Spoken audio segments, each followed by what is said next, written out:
Frenchmen crying as the flags of fallen France were marched through the streets of Marseille on their way to Africa.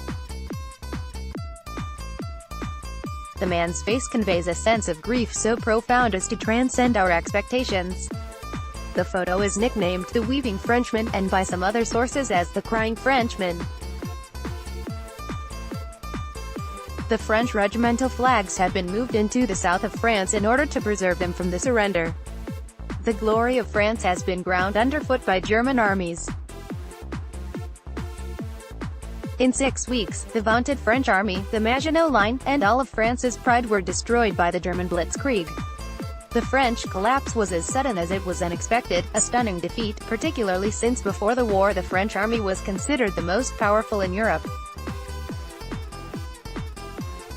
The book Marseilles sous l'occupation, by Lucien Gaillard says that the man in photo is Monsieur Jérôme Barzetti, and the picture, taken in Marseille on September 1940.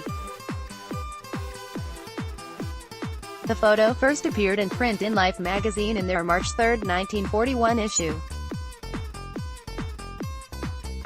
The magazine caption identifies it as, "A Frenchman sheds tears of patriotic grief as the flags of his country's last regiments are exiled to Africa." On this video footage, 026, we can see the crying Frenchman as the French troops march on their way out of France. Judging by the footage, this picture was not taken in Paris, as it is claimed by many sources. Interesting fact, Hitler insisted on signing the document of capitulation of France in the same railway carriage used when Germany had surrendered in 1918.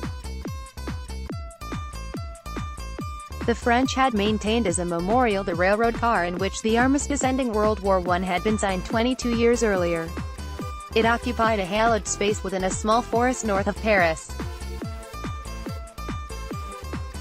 France's capitulation was signed in the same railroad car at the same spot. The humiliation of France was complete.